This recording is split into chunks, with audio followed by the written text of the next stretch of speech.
Talking about erectile dysfunction is not easy to a doctor, to a spouse, to a friend. It's just not something that you like to talk about as a guy. And it doesn't have to be. It's something that you want to treat and get taken care of. And that's where today's video sponsor, Roman, comes in. With Roman, it's easy to talk about it with a healthcare professional who can prescribe real medication. It's simple, it's safe, and totally discreet. You can get a free online evaluation and ongoing care for ED, all from the comfort and privacy of your home. The healthcare professional will work with you to find the best treatment plan. If medication is appropriate, Roman will ship it to you with free 2-day shipping. The whole process is straightforward, simple, and discreet. Getting started is simple. Just go to GetRoman.com/SSR and complete an online visit. Erectile dysfunction used to be tough to tackle, but now there's Roman. Complete an online visit today to connect with a healthcare professional and get it taken care of. So visit GetRoman.com/SSR. You get $15 off your first ED treatment. You get free 2-day shipping and a free online visit. That's all. It's a lot of good stuff right there. So visit GetRoman.com/SSR. That's GetRoman.com/SSR. I threw a link right below in the description to make it easy. What's up, everybody? Rob Ferretti with a reminder. It's wintertime in the Northeast, so put your snow tires on. And I put my snow tires on, and I realized when I was putting my third tire on that they're directional. And I was like, oh, they must have mounted them wrong. They didn't mount them wrong. Statistics were not on my side. I put of the 4 in the stack, I put the passenger side here. I had to take them both off, change 6 tires. Anyway, question today is student driver Corvette and how I would do if I could even win my own show, right? The idea, you'd like to think the host could build something that could win their own show. I started crunching the numbers to see how this car would have done had I entered it into either the East Coast or the West Coast. And the answer is I could have won one of the regionals, the other one no, because I have the data, you don't. But I can tell you I know what this car is able to do, and it would have, and I'll go through it. This car, as far as street ability, I put it right there with the S2000. So that's a fair comparison because it's also caged, it's also gutted. The BMW got a better number. I think this car would have scored about a 10 on the scale with the three of us. I think Matt gave the S2000 a 2. I gave it a 3. Amelia a 5. This car's got a very smooth transmission. Obviously no heater core, no air conditioning. And it's got a very nice clutch. So I think, I just assume the dash was actually there. I think that this car, but it's also got the cool suits, which would have maybe given me an extra point or two, but that's the least amount of points available. So just assume that this thing would have rang in at a 10. Now we know the data for the East Coast for the 60 to 150. This car would have come in behind the Viper, behind the Supra, behind the RS3, and behind the Porsche. It probably would have come in 5th. So we know the points for that. That's going to hurt me a little bit. The time attack laps, I would probably have been 2nd behind the Porsche in this car. You ask, how do I know that? Well, I've seen this car in action around the track. Even on my initial shows that I did in Vegas and even everywhere else that we've done them, this car is always put down of the fastest laps of any cars that come out, and I know that this car can lap a track very quickly, so I am confident that this car would have placed 2nd behind the Porsche on the East Coast, and then on the West Coast it would have, we'll get into that in a second. Then you go into the ultimately the hot laps, and this car probably, and it's all the cooling. I haven't been on the track since the cooling's been completely reworked. I want to assume that it would have run 10 laps. It's built for that, but let's just say it ran 5 laps, 6 laps. It would have come in 2nd or 3rd. I think it probably would have come in, because the Porsche slowed down because it was having issues, it probably would have been 2nd or 3rd. I can then compile the points. That puts it very tight between the RS3, the points for the Supra, and it still loses to the Porsche. The Porsche got 188 points, which is almost perfect. But this thing would have come in anywhere between 2nd and 4th place on the East Coast.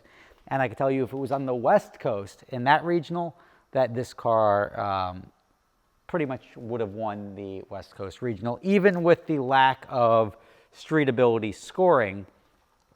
This car would have done very well. Everybody would like the harnesses. The seats are pretty snug. And it's actually amazingly drivable. Although it's loud and obnoxious, it does perform pretty well. And I think of all the cars that the hosts own, between myself, Matt, and Amelia, I think this car would have had the best chance. And I may even enter it if we do an East Coast regional. I may throw it in there and see, and just prove, just to walk the walk a little bit, what it could do. Now, you can ask, do I have a faster car that would have performed better? Definitely not the NSX. The Supra, how would my Supra have done? It would have done very well, street ability with the stock interior, air conditioning, all the good stuff. And it would have done, you know what, I'm thinking about this. It would have scored better there. It would have scored probably a little higher than this in the 60 to 150. But when it hit the track, it's not gonna corner as hard. It's not gonna do as well. But it should, you know what, this one may have scored even better than this. I'm not gonna lie. The Ferrari, it's stock, not gonna beat anything, especially around a racetrack, but it wouldn't have broken. So the question, I guess, is would my Corvette or my Supra have performed better? I don't know. I haven't been in a position that, with the stock brakes, this thing probably wouldn't have gone very long with Tanner in the laps. I feel it's a little soft going around the track, and with the brakes and that, I don't know. I still think this would have performed better. West Coast, I don't know how this would have done, but this car, I think it's going to have to be entered into one of these future episodes. I just don't like even when I did my first Project Car Challenge, everyone's like, oh, you're cheating, because I'm cheating by creating an event where we race and I stand a chance of winning. And then when I won, everyone's like, well, of course you won, it's your race. And I'm like, well, no, the whole point was to everybody brought out cars. I didn't bring out the fastest car, but I brought out the car that ultimately won. And now the question is, season 2, is it going to be probably season 3, because season 2 is likely going to be down in, you know what, maybe season 2. I'm still trying to figure out where season 2 is going to be, because if we start filming at the end of January or February, it's going to have to be somewhere south. Texas, Arizona, Louisiana, Florida, somewhere where it's warm enough that we can film and not freeze our nuts off. And then we may do the spring. I like to be close to home. We may do a track in New York and bring out some more New York cars and see how that goes. Or maybe even the north. We'll go up to like the Chicago, Wisconsin area. There seems to be some fast cars floating around that area. That's what I like about the show. We can sort of bring it anywhere. So stay tuned. If you guys wanted to see how you would do in the show like this, that's why these challenges are pretty good. I mean, it allows for a little too much bench racing. But if you go out and you get a draggy, I'll put a link for a draggy in the description. If you get a draggy, you can go out and see what your 60 to 150 time is. And I think you'd be surprised. I'm telling you, if I were to guess, this is probably around 8 seconds, 60 to 150. But there was a lot of fast, like 1,000+ horsepower cars. In the Florida regional, there was only one car that would have beat it in the West Coast. The Supra, probably in the 7-second range, somewhere in the mid-7s. And then the NSX, Jesus Christmas. I would say this car is probably, I'm saying 20 seconds.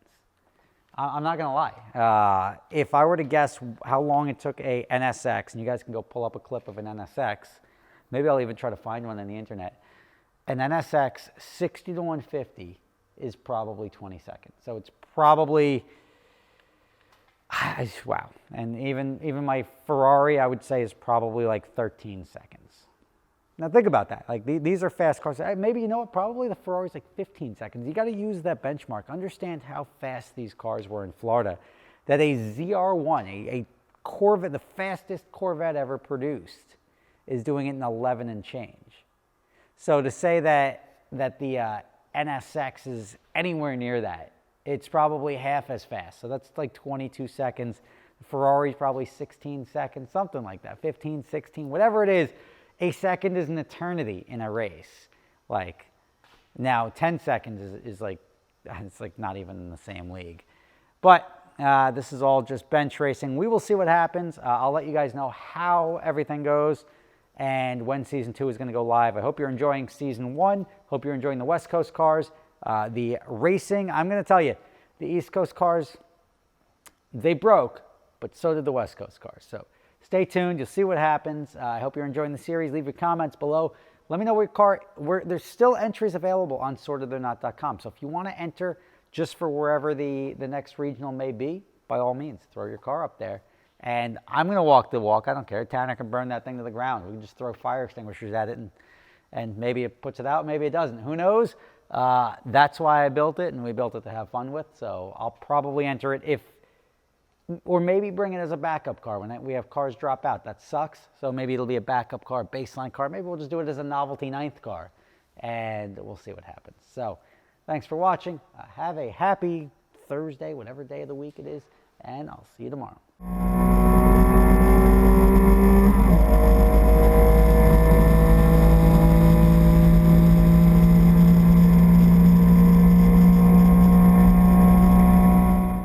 So you guys are familiar with my other company, Adventure Drives, right? Well, we're going to be going to Scotland in October. We're going to be doing Scotch distilleries, playing golf at St. Andrews if you want to do that, walking around, seeing lakes, waterfalls, driving the North Coast. It's going to be an amazing trip. Prices start as low as $2,500 per person for the shorter trip in Scotland. If you're interested in going, check out the link in the description.